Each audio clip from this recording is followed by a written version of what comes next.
Salut tout le monde, Micah ici avec ebixschool.com et aujourd'hui nous allons parler de l'entretien important que vous devriez regarder sur votre e-bike. Je pense que cette vidéo va être utile pour tout le monde, des nouveaux utilisateurs de e-bike aux personnes qui utilisent des e-bikes depuis un certain temps mais qui ne sont pas sûrs de ce qu'elles devraient rechercher et sur quoi elles devraient travailler pour garder leur e-bike en parfait état.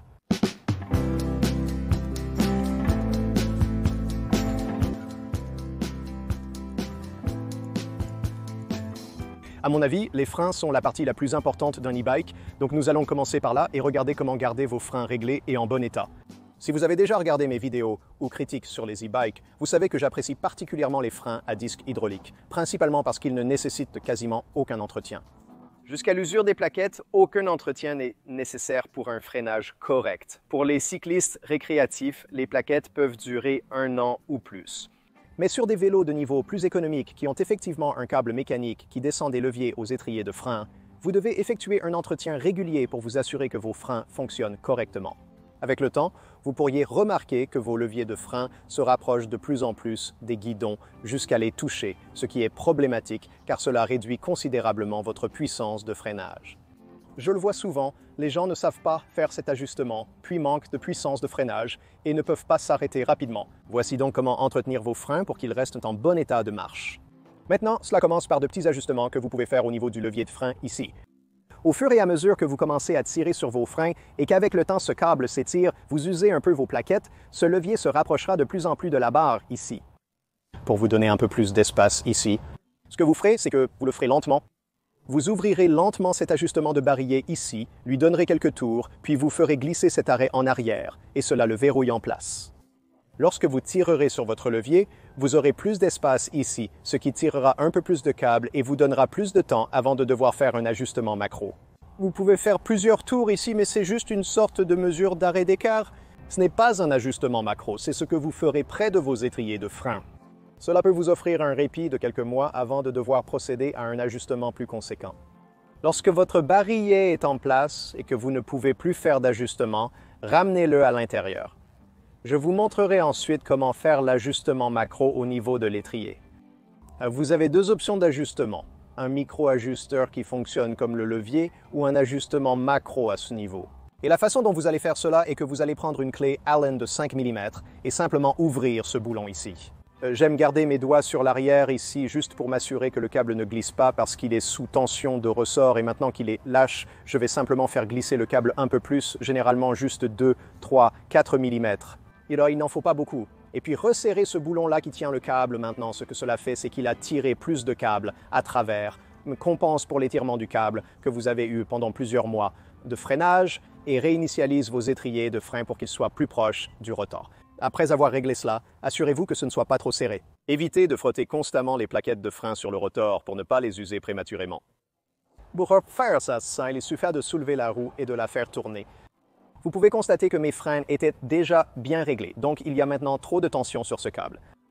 Je vais donc simplement devoir desserrer un peu cela. Je le remets à sa position initiale avant la démonstration, ce qui devrait rétablir la tension adéquate. Maintenant, vous pouvez voir que ma roue tourne librement et je suis prête à partir. Un autre problème courant sur un vélo électrique est le réglage du dérailleur. Avec le temps, il peut se déplacer un peu. Encore une fois, ce câble peut s'étirer et vous pourriez avoir besoin de faire quelques petits ajustements ici ou là pour vous assurer que vous n'obtenez aucun bruit de cliquetis ou de broyage ou ce cas où vous pédalez et tout à coup vous entendez la chaîne sauter d'avant en arrière. C'est assez simple une fois qu'on comprend ce que contrôlent les différents réglages du dérailleur. Jetons un coup d'œil. Maintenant, lorsque vous utilisez vos vitesses, vous voulez vous assurer que la chaîne reste dans la vitesse que vous avez réglée et chaque fois que vous changez de vitesse, vous voulez qu'elle passe en douceur à la vitesse suivante. Des bruits de clics ou de grincements étranges indiquent un problème nécessitant un ajustement. Maintenant, pour faire ces ajustements, j'aime commencer avec la chaîne sur la vitesse la plus basse ici, qui est en fait la plus grande vitesse à l'arrière, tout comme dans les freins. Il y a un ajustement de barillet ici, et cela peut être utilisé pour faire des ajustements de précision. Donc si vous trouvez que votre câble s'est étiré avec le temps, et quand vous passez à une autre vitesse, elle ne s'enclenche pas tout à fait dans la vitesse suivante. Elle semble vouloir sauter, mais ce n'est pas le cas. Vous pouvez dérouler ce truc peut-être un tour ou deux, et cela commencera à vous donner un peu plus de tension de câble là, et cela pourrait améliorer votre problème, qui est généralement juste dû à l'étirement du câble. Cependant, un autre problème que vous pourriez avoir est que vos arrêts ne sont pas correctement ajustés. Encore, cela vous donne votre limite de haut en bas. Donc voici deux vis de limitation.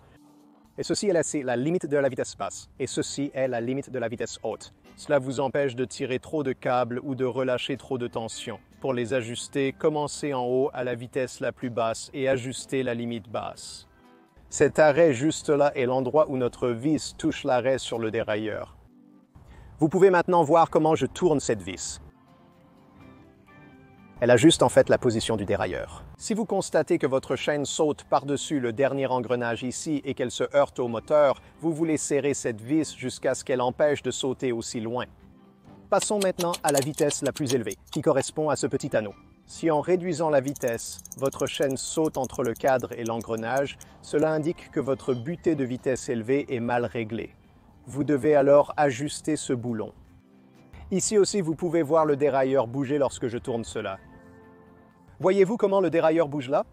Cela ajuste la limite, donc maintenant je veux le ramener à l'endroit où je l'avais afin qu'il soit parfaitement aligné avec ce dernier anneau de vitesse. Maintenant, si je fais un petit test ici, vous pouvez voir que je l'ai remis en ligne et que ma chaîne ne saute pas du tout. Si je remonte et que je descends ensuite, ma chaîne ne saute plus du petit anneau.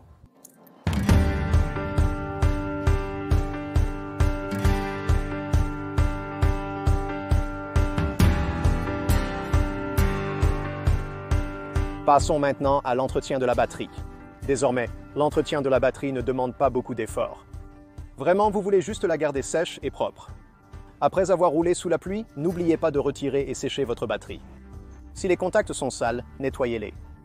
Voici les points clés pour maintenir votre batterie en bon état. Cependant, il y a d'autres aspects à prendre en compte. Sur le Walkie X3, la batterie est dissimulée dans le cadre du vélo. C'est un peu hors de vue, hors de l'esprit, et vous pourriez en oublier certaines. Passons en revue les points clés. L'une des choses que vous voulez vous assurer de ne pas faire est de ne pas laisser la batterie sur le vélo dans des conditions extrêmes. Donc, s'il fait extrêmement froid dehors ou s'il fait extrêmement chaud et ensoleillé dehors, vous voulez vous assurer que vous emmenez cette batterie à l'intérieur. En termes de froid extrême, nous parlons de températures inférieures à environ moins 5 degrés Celsius. Parlant de chaleur extrême, nous évoquons des températures probablement au-delà de 30 ou 40 degrés Celsius. Vous ne voulez tout simplement pas laisser la batterie dans ces conditions, donc c'est juste super gelé ou super cuit. Sur certains vélos comme celui-ci, sortir la batterie est plus une corvée, donc assurez-vous de le faire vraiment. Et dans ce cas, vous devez plier le vélo et le sortir, donc vous ne voulez pas l'oublier. Loin des yeux, loin de l'esprit, comme je l'ai dit. Et la prochaine chose, cependant, est la charge.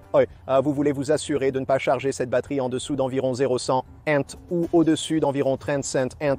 La batterie préfère une température agréable et confortable. La charger par temps trop chaud ou froid peut l'endommager. La stocker à pleine charge. Si vous allez laisser votre vélo pendant plus de quelques jours, vous voulez un peu décharger la batterie. Si vous partez en vacances ou ne roulez pas pendant l'hiver, il est préférable de laisser votre batterie à environ 50% de charge. Mais si vous ne pouvez pas décharger votre batterie à 50%, peut-être que vous l'avez chargée à fond et ensuite vous partez en vacances, vous n'aurez pas l'occasion de la conduire, même en déchargeant juste 5% de la batterie, faites juste un petit tour rapide dans le quartier. Cela aidera à la descendre en dessous de 100% parce que vous ne voulez tout simplement pas laisser la batterie à 100%. Rester à pleine charge pendant longtemps n'est pas bon pour la chimie et fera vieillir la batterie plus rapidement. Passons maintenant à la pression atmosphérique. Avec des pneus larges comme ceux-ci, il est primordial de surveiller régulièrement la pression d'air. Avec des pneus plus étroits, il est facile de remarquer quand vous commencez à perdre de la pression. Le fléchissement n'est plus visible. Le bord pourrait même frapper, ce qu'il faut éviter. Cependant, ces pneus larges sont plus indulgents et vous pourriez ne pas remarquer une baisse de pression d'air si vous ne la surveillez pas. Heureusement, c'est très simple. Vous n'avez besoin que d'un testeur de pression d'air. Ceux-ci sont comme, je ne sais pas, 3 $. Vous pouvez probablement les trouver pour $1 chez AutoZone près de la caisse. Retirez votre tige de soupape, vous mettez ce truc là-dessus et il vous dira à quelle pression vous êtes.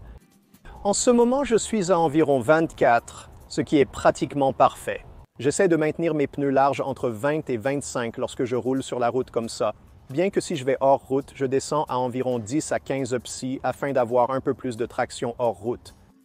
Le problème lorsque vous avez vos pneus trop bas, surtout si vous êtes sur la route, c'est que vous altérez considérablement votre maniabilité, surtout ce pneu avant si celui-ci est trop bas, et que vous faites un virage, vous pourriez finir avec votre pneu ici, votre corps là-bas, votre roue là-bas. Ce n'est pas bon. Donc vous voulez vous assurer que vous maintenez votre pression d'air, surtout sur ce pneu, avant que vous ne le descendiez trop bas. Cela peut être assez dangereux. Maintenant, j'aime garder une de ces pompes alimentées par batterie. C'est juste plus facile que d'essayer de suivre avec une pompe à main manuelle. Celles-ci sont super pratiques. Vous vissez simplement ce truc, vous appuyez sur le bouton d'alimentation et quand il commence à pomper, vous pouvez le régler pour la pression exacte que vous voulez. Cela ne fatigue pas vos bras en utilisant une pompe manuelle. C'est beaucoup plus agréable. Vous pouvez généralement remplir environ 10 à 15 pneus larges avec une seule charge sur ces appareils.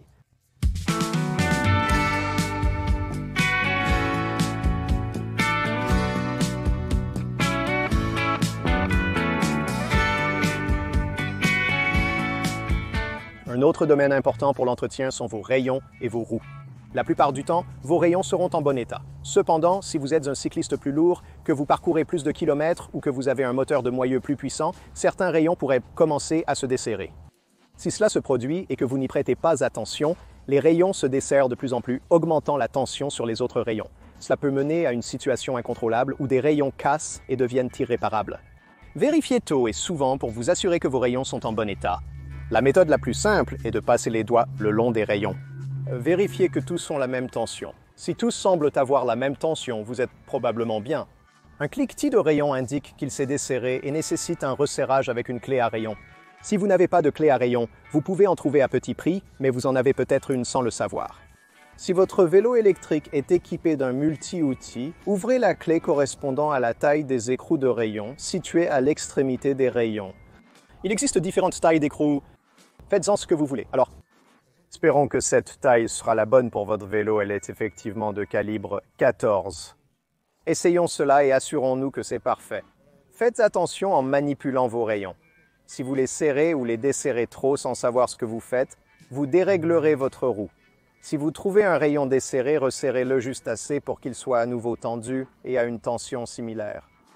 Vous pouvez pincer les rayons comme les cordes d'une guitare. Vous entendrez un petit son que vous devrez faire correspondre. Ne serrez pas trop ces éléments, vous risquez de dérégler votre jante.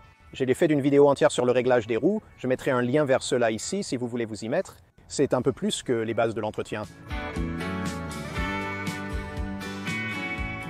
Pendant que je suis là, parlons d'un autre domaine d'entretien. Vérifiez tous les boulons de votre vélo.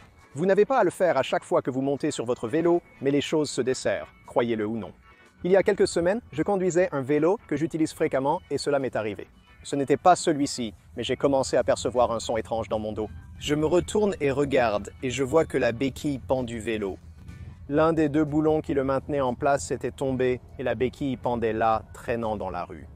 Donc, même quelqu'un comme moi qui vous le pensez connaît une chose ou deux sur les vélos, j'oublie de vérifier certaines de ces choses de temps en temps.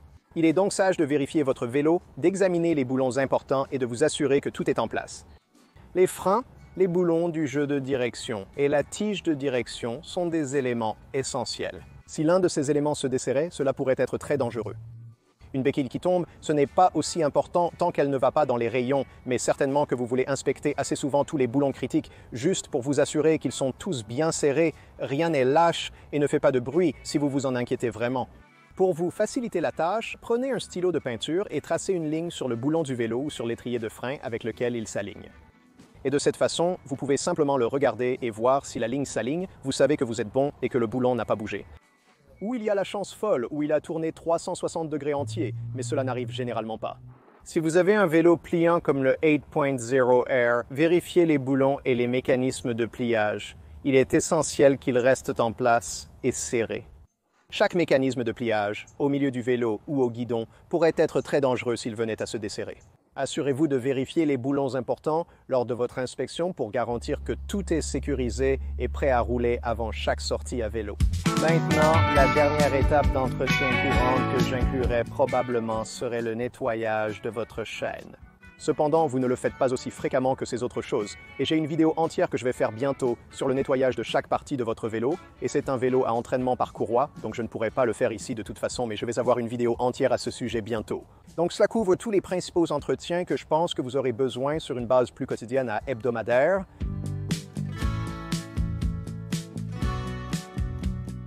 Très bien, merci d'avoir regardé tout le monde. Je vous verrai ici la prochaine fois.